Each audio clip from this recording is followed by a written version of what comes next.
बिस्मिल्लाहिर्रहमानिर्रहीम। अस्सलाम वालेकुम नाजरीन। एक नहीं दो दो कील ठुके हैं इस करप्शन के ताबूत में जो इमरान खान की सूरत में 3.5 साल से अजाब बनकर पाकिस्तान पर मुसल्लत है। अब पहला कील सुबह सवेरे ठुका जब ट्रांसपेरेंसी इंटरनेशनल की रिपोर्ट आई और ये हुक्मरान उस पर इतना बौखलाए कि सोचे समझे बगैर इन्होंने जो शुरू में ट्वीट किए और बयान दिए वो ये थे कि ये तो आदिल गिलानी की कंपनी है जो नवाज शरीफ का हामी है। हालांकि आदिल गिलानी पाकिस्तानी ब्रांच के सरबराह हैं। ये जो सर्वे जारी हुआ है, जो रिपोर्ट जारी हुआ है, ये इंटरनेशनल की तरफ से जारी हुआ है, जो आलमी इदारा है जिसकी हर मुल्क में एक आफस होता है। और फिर कहा कि जनाब ये तो करप्शन नहीं है, ये तो कानून की रिट के हवाले से कोई रिपोर्ट है। कानून की रिट का दुनिया की किस डिक्शनरी में करप्शन से ताल्लुक बनता है? किस दुनिया की डिक्शनरी में करप्शन के माने कानून की रिट ना होना या लाकानूनियत होना या इस तरह की चीज़ें होना? ज़ाहिर है ये भी एक हमाकत वाली बात थी। फिर कहा कि नहीं, अभी तो पूरी रिपोर्ट ही नहीं आई है। पूरी रिपोर्ट आने के बाद क्या हो जाता? 16 दर्जे पाकिस्तान करप्शन की इंडेक्स में ऊपर गया है। ये अखबारात और टीवी चैनल्स पर ये कंफ्यूज किस्म के फिक्रे चलते हैं कि नीचे गिर गया ऊपर आ गया। नीचे गिरना होता है ईमानदारी के हवाले से और ऊपर जाना होता है करप्शन के हवाले से। यानी करप्शन के हवाले से पाकिस्तान ऊपर गया है, मतलब कि दुनिया के करप्ट 3 मुल्कों में शामिल हो गया है, 17 दर्जे नीचे। जबकि मुशर्रफ के दौर में जो रिकॉर्ड कायम हुआ था करप्शन का वो सबसे ज़्यादा था पाकिस्तान की हिस्ट्री का। इमरान खान ने उस रिकॉर्ड को भी तोड़ दिया है। और इससे पिछले साल ये पाकिस्तान इमरान खान के दौर में 4 दर्जे ऊपर गया था करप्शन में और मजीद अब 16 दर्जे ऊपर चला गया। यानी एक हैरत अंगेज और नाकाबिले यकीन रफ्तार के साथ इमरान खान के दौर में करप्शन बढ़ी है। और ये नवाज शरीफ का दौर पाकिस्तान का वह दौर था पिछले मुशर्रफ के दौर के बाद से कि जिसमें करप्शन का इंडेक्स बतदरीज नीचे आया। अब ये 140 पर है, यानी इतना ज़्यादा इमरान खान ने करप्शन की है। और ये करप्शन मातहत अगर कोई कहे कि ये तो मातहत इदारों में है और निचली सतह पर है, तो जनाब ये पहली बात तो ये है कि ये खुद इमरान खान का कहना है कि जब ऊपर करप्ट बैठा हो तो नीचे करप्शन बढ़ती है, ऊपर ईमानदार बैठा हो तो नीचे ईमानदारी बढ़ती है। इमरान खान ने बराह रास्त करप्शन को फरोग दिया है, जिसके सबूत जो है वो पिछले 3.5 साल में जा बजा बिखरे हुए हैं। इतने स्कैंडल इस दौर में आए हैं जितने कभी किसी दौर में नहीं आए, और हर स्कैंडल में इमरान खान बराह रास्त मुलव्वस है। हर करप्शन का जो स्कैंडल है वो हुकूमत के ईवानों से निकला है और इमरान खान के दस्तखत से निकला है। और इसी में ये सेहत कार्ड का मनसूबा भी शामिल है, जिस पर अभी किसी तरफ से अज खुद नोटिस नहीं लिया गया। ये करप्शन का बहुत बड़ा स्कैम है जिसमें मरीज को 2,000 रुपये की सहूलियात दी जाएंगी और 10 लाख रुपए सरकारी खजाने से वसूल किए जाएंगे। ये इतना बड़ा स्कैंडल है करप्शन का, इतनी बड़ी रेशो है करप्शन की जिसका किसी के तस्वर में भी नहीं आ सकता था ये पैमाना जो इमरान खान के जहन में आया है। अगरचे मुझ समेत बहुत सारे लोगों को ट्रांसपेरेंसी की इस रिपोर्ट पर कोई हैरत नहीं हुई होगी, इसलिए कि सबको पता था कि पाकिस्तान में करप्शन किस तेज़ी से ऊंची जा रही है, किस तेज़ी से ऊपर जा रही है और क्या रफ्तार है इसकी और क्या पैमाना है, क्या हुजम है, सबको पता था। ट्रांसपेरेंसी ने ये रिपोर्ट जारी करके गोया कि एक किस्म की तस्दीक की मोहर सबत की है। लेकिन हालात ऐसे हैं कि ये जो तस्दीक की मोहर है ये इमरान खान के सियासी ताबूत में कील बन के ठुक गई है ये रिपोर्ट। तो अब इस पर पब्लिक में जिस तरह बहस हुई है, इससे पहले कभी बहस नहीं हुई थी। माजी में इस तरह की रिपोर्टों पर कुछ लोग तबसरा करते थे, कुछ लोग इसे एवी कह के नज़रअंदाज कर देते थे, लेकिन इस मरतबा एवी वाला मामला नहीं है।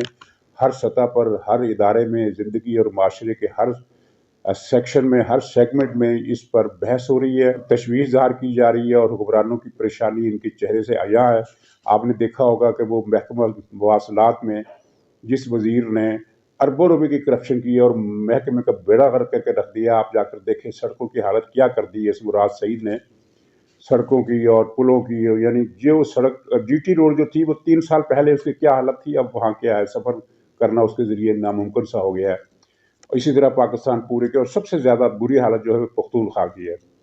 तो ये करप्ट तरीन वज़ीरों में से एक वज़ीर है मुराद सईद।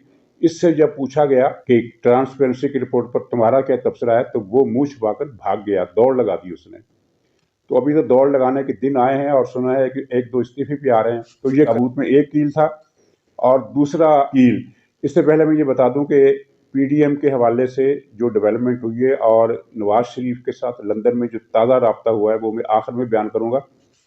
तो ये दूसरा कील जो था ये लाहौर अर्बन डकैती स्कीम, जिसको इन्होंने लाहौर अर्बन सिटी के यानी पता नहीं क्या नाम दिया हुआ था, उसके हवाले से वो एक गैर आइनी इकदाम था। लोगों से ज़बरदस्ती ज़मीनें छीनी गईं और अदालत ने उसको गैर आइनी करार देकर कलअदम कर दिया है, जिस पर ये बहुत छटपटाए हैं। और फवाद चौधरी ने एक बयान भी दिया जिसमें तौहीन अदालत का पहलू भी है, लेकिन खैर वो हमारा मौजू नहीं है, वो अदालत देख लेगी उसको। अगर उसमें तौहीन का पहलू है तो वो इसका नोट्स ले लेगी।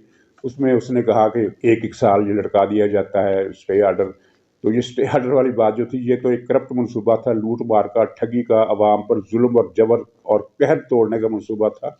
वो जो शहबाज शरीफ के, नवाज शरीफ के दौर में ये जो ऑरेंज लाइन ट्रेन, इसके मनसूबे को जो 2 साल तक स्टे दिए रखा और तमीर नहीं होने दिया, उसके बारे में फवाद चौधरी का क्या कहना है। तो बहरहाल ये मनसूबा रोक दिया गया है, और जिस तरह लगता है कि जिस तरह इस मनसूबे की जद में आने वाले हज़ारों किसानों और ज़राअत पेशा लोगों की ज़िंदगी उनसे छीनी जा रही थी, उनकी दुआएं सुन ली गई हैं और अदालत ने एक रहमत का फरिश्ता बनकर ये फैसला दिया है। और अदालत ने इसकी आइनी पहलू पर बहस की है। अदालत ने इसकी करप्शन का इशू वो इस मुकदमे में नहीं आता था, वो अलग बात है। पहली बात तो ये है कि ये इस मनसूबे में लोगों से ज़बरदस्ती ज़मीनें ली गई, यानी 1400 रुपये मरला के हिसाब से। 1400 रुपये मरले का मतलब यह है कि एक किनाल ज़मीन 28,000 रुपये की, 28,000 रुपये की किनाल। और इन्होंने इस पर डेवलपमेंट करके इसको कितने में बेचना था आप अंदाज़ा ही कर सकते हैं, क्योंकि ये बहरिया टाउन जैसे कसाबों के हाथ में ये दी जानी थी स्कीम। और इसमें लूट मार के 2 तरीके थे। एक तो ये गरीबों से ज़बरदस्ती ली गई, उनको मार पीट कर उनके ज़मीनों पर दस्तखत कराए गए, जुल्म और जबर किया गया, एक फ़िरौनियत की दास्तान रकम की गई। और दूसरा ये है कि इसकी तामीर में अपने एटीएम मशीनों को, बहरिया टाउन को, इस तरह के दूसरे सारी के सारी ये जो कंस्ट्रक्शन इंडस्ट्री के लोग जितने हैं इस वक्त सब के सब पीटीआई में हैं। तो उनमें से जो मुंतखब लोग थे उनको ये ठेके दिए जाने थे, और उसमें अरबों रुपए की सब्सिडी सरकारी खजाने से दी जानी थी। यानी वो अरबों रुपए गवर्नमेंट से भी लेते और फिर ये ज़मीन भी बेचते, फिर ज़मीन चाहे ना भी बिकती। और ये इमरान खान की दरोग गोई और बरहमी की अथाह का अंदाज़ा कीजिए कि ये इसका इफ्तिताह करते हुए कह रहा था कि ये मकान गरीबों के लिए बन रहे हैं। गरीब करोड़ों रुपए का मकान कैसे खरीद सकता है। तो ये इस मंसूबे पर जो अदालत ने मोहर लगाई है, इससे इमरान खान को बहुत शाक है, बहुत सदमा है। और जो रिपोर्टें हैं वो ये है कि तर्जमानों के इजलास में, कल भी तर्जमानों का इजलास हुआ, उसमें इसने ऊट पटांग बातें की और तरह तरह के वो उसके मुंह से जो वो क्या कहना चाहिए फिक्रे निकले, कुछ काबिल बयान, कुछ नाकाबिल बयान, कुछ गुफ्तनी, कुछ ना गुफ्तनी, इस तरह की बातें ये करता रहा है। और यही इसके वज़ीरों का हाल है। और इसके वज़ीरों के हाल के ये सुन लीजिए कि ये जो वो झूठ बोलता है ना दुरूद शरीफ पढ़कर, अली मोहम्मद खां क्या नाम है उसका, वो उसके बारे में मशहूर है कि जब इसने झूठ बोलना होता है तो ये पहले दुरूद शरीफ पढ़ता है, बदबख्त दुरूद शरीफ की तौहीन करता है। और जब ये दुरूद शरीफ पढ़ता है तो लोग समझ आते हैं कि अब ये झूठ बोलेगा। कल इसने कौमी असम्बली में दुरूद शरीफ पढ़े बगैर खिताब किया और इसके मुंह से सच निकल गया। आपने वो क्लिप सुन लिया होगा। उसमें वे कह रहा है कि इमरान खान आखिर दम तक करप्शन का साथ नहीं छोड़ेगा, ये उसके अल्फाज हैं। क्या कहना चाहता था उसको छोड़िए, लेकिन उसके मुंह से जो निकला वो करप्शन का साथ नहीं छोड़ेगा, ये इसके मुंह से एक सच निकल गया। तो भगदड़ मची है और आखिरी रीलें चल रही हैं। और इन्हीं आखिरी रीलों के हवाले से मैं ये बताना चाहता हूँ कि कल या परसों इन 2 दिनों के दौरान नवाज शरीफ से फिर राब्ते हुए हैं। और उन राब्तों की कैफियत ये थी कि आपने शुगर के मरीज़ देखे होंगे कि बाद शुगर के मरीज़ जिनका मसाना भी कमज़ोर होता है, उन्हें पेशाब बहुत ज़्यादा ज़ोर से आता है और वो उस पर काबू नहीं कर सकते। इसके लिए दवाएं होती हैं, जो खाते हैं वो कंट्रोल कर लेते हैं, लेकिन बहुत सारे मरीज़ ऐसे भी होते हैं जो फिर जब हाजत होती है तो फिर वो रोक नहीं सकते। और ऐसे शुगर के ऐसे मरीज़ की हालत का अंदाज़ा लगाइए जिसको बहुत ज़्यादा हाजत हो रही हो और सड़क पर वो जा रहा हो, और सड़क पर ना तो कोई बाथरूम उसे नज़र आ रहा हो और ना ही कोई ऐसी ओट कि जहाँ वो एक तरफ होकर ज़रूरत पूरी कर ले, तो उसकी बेचारे की क्या हालत होगी। तो शुगर के ऐसे मरीज़ की तरह थी उन लोगों की हालत जिन्होंने कल और परसों नवाज शरीफ से रब्ता किया और मिन्नत के अंदाज में कहा कि मान जाइए। तो नवाज शरीफ साहब ने जवाब दिया है कि भाई आप जाने, आपका काम जाने, मैं तो यहाँ लंदन में बैठा हूँ, मैं क्या कर सकता हूँ। ये गंद आपने लाया है और इस गंद को लाने के लिए आपने बहुत सारे तरीके और साइंसी टेक्नोलॉजी इस्तेमाल की है, تو اب وہی سائنس اور وہی ٹیکنالوجی استعمال کر کے اس گند کو اٹھا لیں۔ چنانچہ کل پی ڈی ایم کا جو اجلاس ہوا اس میں عدم اعتماد کے بارے میں کوئی واضح بات نہیں کی گئی، جس کے پس منظر میں یہ لندن والا معاملہ تھا۔ اگرچہ بظاہر یہ خبریں آ رہی ہیں 2-3 دن سے، بلکہ شاید ہفتہ بھر سے، کہ نواز شریف نے عدم اعتماد کے لیے ہاں کر دی ہے۔ میں نے بھی اپنے ایک بلاگ میں اس کو کوٹ کیا تھا کہ اس طرح کی خبر چل رہی ہے، لیکن لگتا ہے کہ یہ خبریں صحیح نہیں تھی، وہ عدم اعتماد کے لیے تیار نہیں ہیں۔ چنانچہ مولانا فضل الرحمان صاحب نے پی ڈی ایم کے اجلاس کے بعد یہ بیان دیا کہ سب کا اتفاق ضروری ہے، حالانکہ سب کو پتہ ہے کہ جس دن تحریک عدم اعتماد آئے گی اتحادی منت ترلا کر کے ان کے ساتھ آئیں گے، تو کچھ نہ کچھ مسئلہ ہے۔ اب دیکھیے یہ اونٹ کس کروٹ بیٹھتا ہے۔ اب اس میں 2 بڑی دلچسپ باتیں میں آپ کو بتانے والا ہوں۔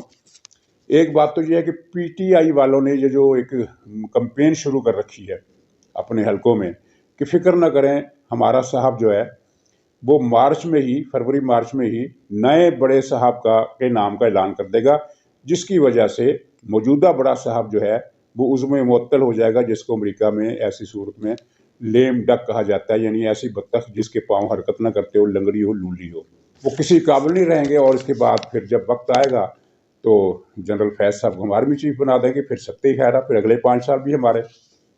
لیکن کیا کہتے ہیں کہ یہ جو اس طرح کے فریق ہوتے ہیں تو وہ اس طرح سے تو مات نہیں کھاتے، اور خاص طور پر ایسا پلان جو آپ دشمن پر پہلے ہی، دشمن کا لفظ میں نے انورٹڈ کاماز میں استعمال کیا۔ بہرحال عمران خان کے نزدیک تو اب دشمن ہی ہے، وہ بھی دشمن ہے، اپوزیشن بھی دشمن ہے، اور پوری قوم بھی دشمن ہے، جس کو پرسوں اس نے کہا کہ گھٹیا قوم ہے، مجھے گالیاں دیتی ہے۔ تو ان کا جو معاملات ہیں وہ ظاہر ان کے پاس ہیں اور سب کو پتہ ہے۔ لیکن اس میں ایک چیز ہے، عمران خان کو بھی پتہ چل گیا ہے کہ ان کا جو جوابی پلان ہے وہ میرے پلان سے زیادہ مضبوط ہے، اور دوسری یہ کہ عمران خان کی جرت نہیں ہو سکتی کہ وہ اس طرح کا اقدام کرے، جس کا ثبوت خود عمران خان نے دیا۔ کیونکہ اگر عمران خان کو یہ یقین ہوتا کہ میں مارچ میں اپنا یہ ہتھیار استعمال کر سکتا ہوں یا کر لوں گا، تو پھر وہ یہ بات کبھی نہ کہتا کہ اگر مجھے نکالا گیا تو میں سڑکوں پر آ کر زیادہ خطرے ناک ہو جاؤں گا۔ خطرناک نہیں کہا اس نے کہا تھا میں زیادہ خطرے ناک ہو جاؤں گا۔ جس کی زبان جس طرح وہ پھسلتی ہے، تو اس میں اس نے یہ کہہ دیا کہ مجھے نکالا گیا تو میں زیادہ خطرے ناک ہو جاؤں گا۔ تو مطلب یہ ہے کہ اس کو پتہ ہے کہ میرا یہ ہتھیار مجھ سے نہیں چلایا جائے گا، میرا یہ ہتھیار میرے پاس رہا ہی نہیں ہے، ان کے پاس اس کا جواب موجود ہے، اور وہ ایک سائٹیڈل ہے جس کو اگر میں یہ گولہ ماروں گا تو گولہ واپس آ جائے گا اور مجھے لگے گا اس دیوار کا کچھ نہیں بگڑے گا۔ یہ عمران خان کو پتہ چل گیا ہے، اور میرا خیال ہے پی ٹی آئی والوں کو بھی پتہ چل گیا ہے۔ اگر اس کو یقین ہوتا کہ میں یہ کام کر سکتا ہوں تو پھر وہ یہ بات کبھی نہ کہتا کہ اگر مجھے نکالا گیا۔ تو پی ڈی ایم کے اجلاس میں جو سب سے زیادہ مجھے بات پسند آئی، یہ جو معاملہ چلنا ہے اس کو تو ہم چھوڑ دیتے ہیں، اس لیے کہ یہ معاملہ اب آٹھ پر لگ گیا ہے۔ اس نے اپنا رستہ خود تلاش کر لینا، جس طرح دریا چلتا ہے تو رستے میں چٹان بھی آ جاتی ہے تو وہ دریا پہلو بدل لیتا ہے، تو اس کو ہم چھوڑ دیں، وہ اب انتظار کریں، کسی بھی وقت کسی بھی لمحے آپ کو خبر مل سکتی ہے۔ میں دنوں کا تعین نہیں کر رہا، لیکن یہ بتا رہا ہوں کہ وہ خبر کسی وقت بھی آ جائے گی، وہ اپنا رستہ خود تلاش کرے گی، کیسے تلاش کرے گی اس کو چھوڑ دیں۔ تو پی ڈی ایم کے اجلاس کی مجھے جو سب سے زیادہ بات پسند آئی وہ یہ تھی کہ فارن فنڈنگ کیس کو پرسو کیا جائے گا۔ الیکشن کمیشن اس کو 15 دنوں کی تاریخیں دے کر 6 مہینے تک لٹکانا چاہتا ہے، یا لٹکانے پر مجبور ہے، یہ جو بھی ہے اس پر دباؤ ہے۔ تو پی ڈی ایم اگر یہ پرسو کرے، اس نے جو 23 مارچ کا جو لانگ مارچ ہے وہ تو مہنگائی کے حوالے سے قومی شو ہے، اس کو چھوڑ دیں۔ یہ جو مدت ہے بیچ میں، اس میں یہ مختلف شہروں میں جلسے جلوس کر سکتا ہے اور فارن فنڈنگ کیس پر دباؤ بڑھا سکتا ہے، تاکہ اگر الیکشن کمیشن ڈرا ہوا ہے، خوف زدہ ہے، تو اس کی ہمت بڑھائی جا سکے کہ وہ فیصلہ سنا دے۔ اور اگر اس نے یہ فیصلہ سنا دیا تو عمران خان ہی نہیں، پتہ نہیں کون کون اس کے ڈگڑے میں آئے گا۔ تنہا یہ کیس عمران خان کو عمر بھر کے لیے جیل میں ڈالنے کے لیے کافی ہے، اور اس نے جیل میں جانا ہے۔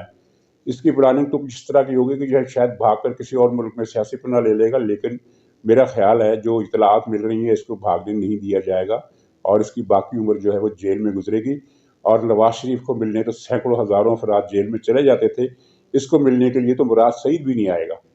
تو پی ڈی ایم کو چاہیے کہ یہ فارن فنڈ کیس کو صرف کیس کی بات نہ کرے، بلکہ کسانوں پر جو یہ بم مار رہا ہے ہر دن رات، ان کی کھاد بند کر کے، ان پر بجلی مہنگی کر کے، ان کو پانی نہیں مل رہا، یعنی اس کمبخت نے پانی بھی ان کا بند کر دیا تاکہ زراعت مکمل طور پر ختم ہو جائے۔